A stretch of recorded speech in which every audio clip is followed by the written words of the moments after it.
this is Strictly Money, and I'm your host, Saijal Patel. Thanks for watching. Swiss bank UBS recently named Toronto one of the world's bubbliest housing market, and that the latest price surge of another 35% since the pandemic was not sustainable. Okay, there have been warnings like this for many years, and Canadians have largely ignored them. But with interest rates on the rise and an impending recession, maybe, just maybe, this time is different. David Larock is president of Integrated Mortgage Planners, and he's back with his insights on the housing market. Hi, David. Great to have you. Thanks, Saijal. Great to be here. So what do you think? Is this time different? Well, I think we should always be wary of the phrase, this time it's different. But in this case, maybe. It's really, I think there's a short-term and a long-term answer. In the short term, rates have tripled and we have record high debt levels. And when you look at the price of housing in the GTA, prices have been so high that has necessitated higher debt levels than in other parts of the country, save for maybe Vancouver. So over the short term, no question, you can't triple rates on very high debt levels and not have that impact the market. Now, the stress test will help because when rates were 1.5%, people were being qualified at 5% or 5.25%. And that was an important buffer in the market, and we're benefiting from that. And there's really no question that in the short term, buyers are looking at the market saying, my cost of borrowing has gone way up. I can only afford to buy at a lower price.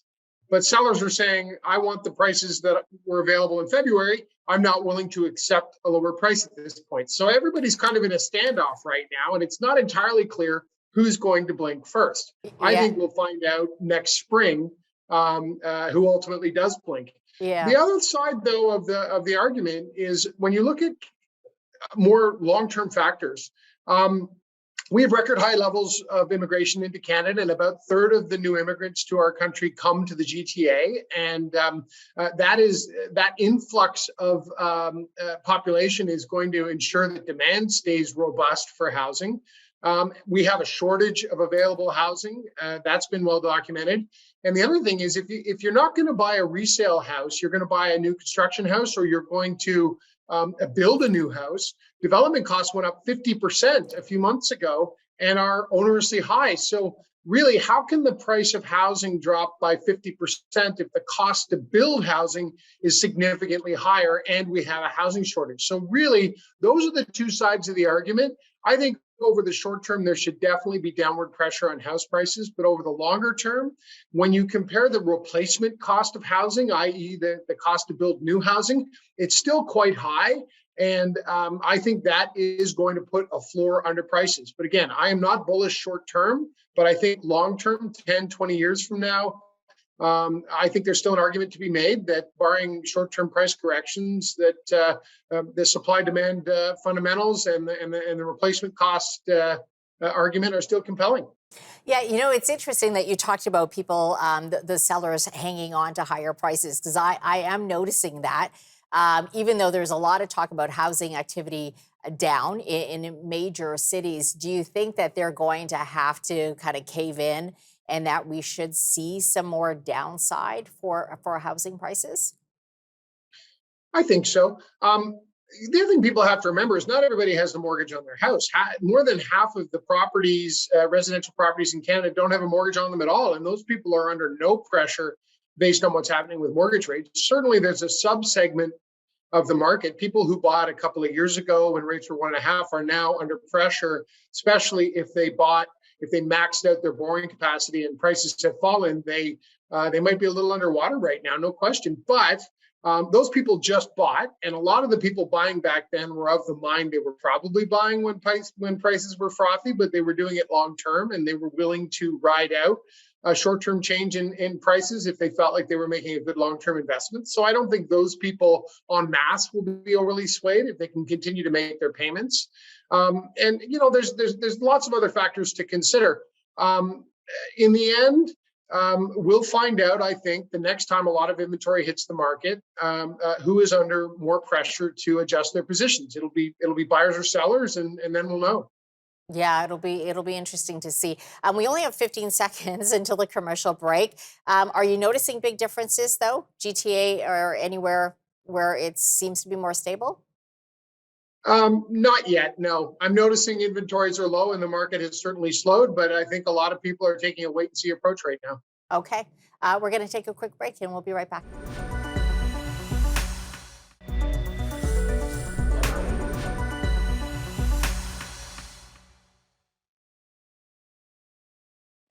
Welcome back. You know, David, right now it feels like there's this fear that if home values decline far enough, maybe even fast enough, that some people will see that the market value of their home is less than their mortgage. And I have to think that's probably for newer buyers. What are your thoughts? Well, there's certainly, I think people should expect that prices are going to decline. The question is by how much? Are we going to get a dip or are we going to get a crash? And any homeowner who's bought recently and borrowed to a high degree certainly would be worried about being in a negative equity position where the mortgage was worth more than their house.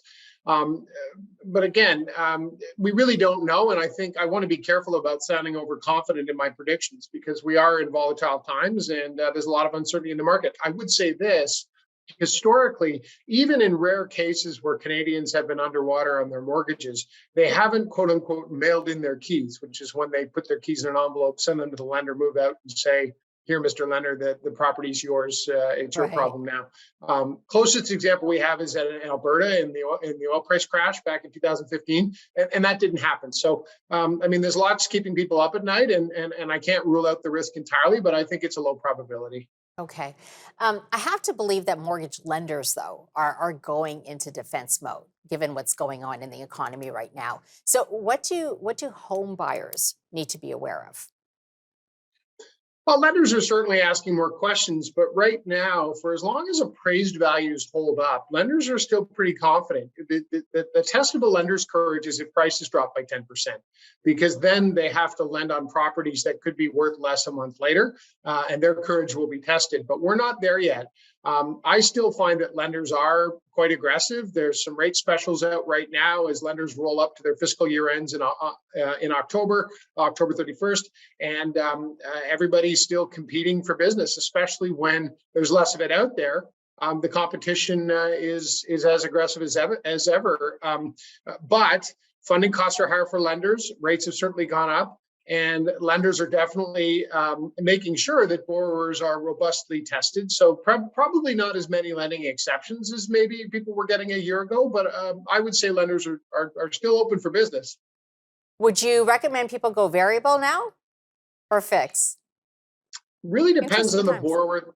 Yeah, the challenge right now, and again, I write about this in detail in my blog posts, but basically right now, if I were in the market, I'd be deciding between a 5-year variable rate or a shorter term fixed rate of 2 or 3 years. And if I did like the 5-year fixed rate, I wouldn't be getting it from a lender that charges the really hefty penalties like the major banks like to do. Okay. David, what's your view on where rates go from here? Because there doesn't seem to be a sign of hikes pausing right now, even though we might see a recession. Well, until we get inflation under control, rates are going to keep going up. So I think in the short term, people should expect that rates will continue to move higher. But we do have record levels of debt outstanding in the economy, both household debt and government debt. And at some point, these rate hikes are going to exert their full bite, and it takes about 2 years. So it wouldn't be until early 2024 before we really had a sense for how the BOC's rate hikes were fully impacting the market. When we get to that point, I think there's going to be a sharp slowing in the economy. I actually think we may see it in the second half of next year. And when that happens, I expect that rates will come back down, not to the levels that we saw during the pandemic, but lower than they are today. And I think if borrowers can sleep at night, I think preserving some flexibility to take advantage, either through a variable rate or a shorter term fixed rate, when that does transpire, will benefit borrowers and result in lower borrowing costs. Yeah, it certainly will be interesting to see, right? Because one of the things that supports people being able to pay their mortgages, of course, is employment. And if we go into recession, I think there is a bit of fear that picture might change. David, I'm going to put you on the spot here. Do you think that the Bank of Canada and maybe even the Fed, do you think they're making a policy mistake? Yes, I do. Um, I think that they left rates too low for too long, and I think they're worried that they've lost confidence that they can control rates. And I think they're determined that they cannot err on the high side again. I think all of their biases now are towards over tightening, and I think at this point, inflation is a bigger fear for them than a recession. Yeah. And I fully expect they will over tighten. 11 out of the last 14 tightening cycles by the Fed have led to recession. And when you Okay. look at the tightening cycles, the tightening cycle we're in the midst of right now, we're seeing more rapid increases and a sharper series of increases. So those things, to me, pretty much guarantee we're going to see a significant slowdown in the next 6 to 12 months.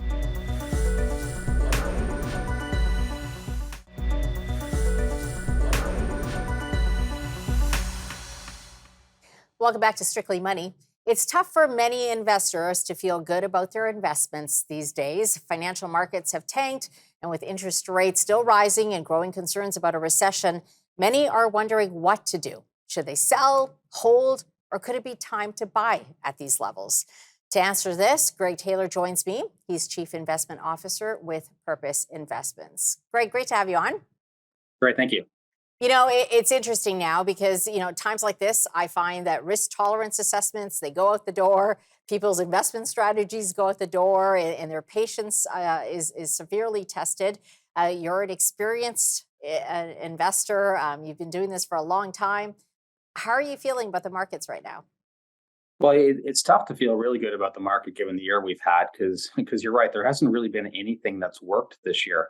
I think a lot of people have written that this is the worst year ever for the 60-40 portfolio, which is 60-40, which is equities bonds. Because normally when one's working, the other is not, and vice versa, and we get the balancing act that at the end of the day, you get a smooth ride. But right now, there really hasn't been a hiding spot as we've got the S&P 500 down, say 25-ish percent on the year, and bonds down a little worse when you look at the long end of the bond market. So this has been a year that's been really tough, but really you have to look at it in context of a 3-year basis, that there was just so much money printed in the pandemic to try and make sure that the world economy kept going, that things got inflated. And I think we all know when we look back last Q4 of 21, that asset values were inflated, housing values were inflated, and we really needed to get that excess out of the system. So that's being done by a number of measures, with central banks hiking interest rates, with governments pulling back on some stimulus. And we've really seen all asset classes come down in value. So that's whether the value of the housing market's coming down, equities for sure, and also the value of bonds to address this. So hasn't really been a lot of hiding spots, but really when you look at it in the context of a 3-year basis, that things are still up a little bit. So we're not feeling that bad about the market right now. I think you want to be a stock picker right now and start to look at averaging back into equities and trying to figure out different asset classes you want, because while things look bad when you look at it in the context of a year-to-date basis, when you look at it over a 3-year basis, it really hasn't been that bad. And I think we're probably closer to the end of the sell-off than the beginning. Okay. You said, yeah, we're in a stock market or a stock picker position now. So do you see more downside? Or I know it's impossible to time, right? So would you recommend that people start thinking about buying at these levels? Yeah, when we're sitting here in the middle of October, this is kind of a danger zone for markets, and has been seasonally one of the months that it really is tough to invest in because there's a lot of cross currents. Certainly, you've got earnings season going through, and there's been a lot of nervousness around earnings for this year, because this is we're looking at Q3 reporting season. This is the quarter that we've seen a lot of pain for consumers, with mortgage rates going up, with inflation going up, and just we want to know what the companies are doing in response to this. So earnings are going to be a big wild card for October. That's probably going to keep some investors back and volatility higher. We've also got another Fed meeting coming up the first week in November, and everyone's waiting for this magical pivot from the Fed. I'm not sure we're going to get in November, but we might get some signals for it in the next few weeks. And then we've got the U.S. midterm elections coming out again in early November. So there's a lot of wild cards right now. They're probably going to prevent the market from doing anything material in the next 2 or 3 weeks. But once you get past this, and once you get more certainty from the U.S. midterms, once we get more certainty from the Fed path, and once we get past earnings, it could be setting up for a nice year-end rally. So probably not a bad thing to start looking at what companies you'd like to add on this dip, and maybe getting set up for a year-end bounce. And that's probably the right strategy versus panic selling everything here, because if you sell here, you could be selling closer to the low than you'd like to, and you might miss out on some upside into the year end. Yeah. Yeah. And we know that markets don't like uncertainty, do they, Yeah. Greg? We have about a minute until the commercial break. You mentioned volatility. Do you pay attention to the volatility index, which is sometimes known as the fear gauge, because it is near a 2-year high, and so what are you watching for? Yeah, the VIX is a really tough one to monitor because certainly you're right. It looks at what people are paying in options for protection, and really that's where the measure of it being looked at as the fear gauge is pretty important. As people say, when people are buying more puts, VIX goes up, and that's people being worried about the market, and that's a good measure to look at it. Though I think in the last month or a few quarters, we've seen more and more people getting involved in options trading, and there's more demand for puts and calls, and that's keeping the VIX, I think, more elevated than it should be normally. Normally, in times of calm, the VIX settles out in the 10 to 15 range, but we haven't been there in a long time. So I think the VIX is a good measure of volatility, but it's probably a little skewed right now because there's more people in the options market than it normally is. Oh, okay. Good to know, and good to know that we might actually see a year-end rally. Let's hope for that. Hope We're going to so. take a quick break, and we'll be right back.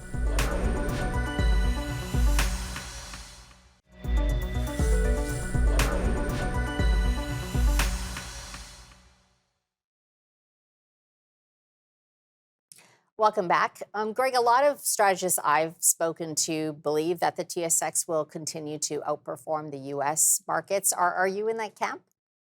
I am, and the TSX has done and well year to date. It's still negative on the year, but doing way better than the S&P 500 or the Nasdaq markets or other global markets. And I think that really does add some credit to just the resource sector. The TSX is heavily overweight the resource sector versus other indices, and that really has been a nice hiding spot versus some other areas.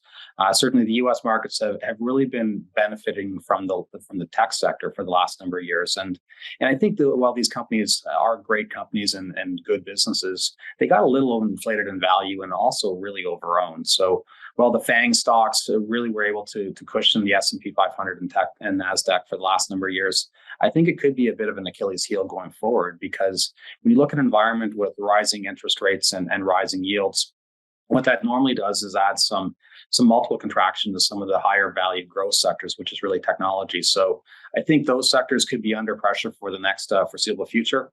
So heavily weighted in tech sectors could underperform. And when you look at the TSX, which is more value skewed and skewed towards cyclicals, it could be a pretty good setup for this the TSX to outperform going forward, for at least for the next year or two. Yeah, you mentioned cyclicals, though, but if we go into recession, could that change the picture, especially for commodities?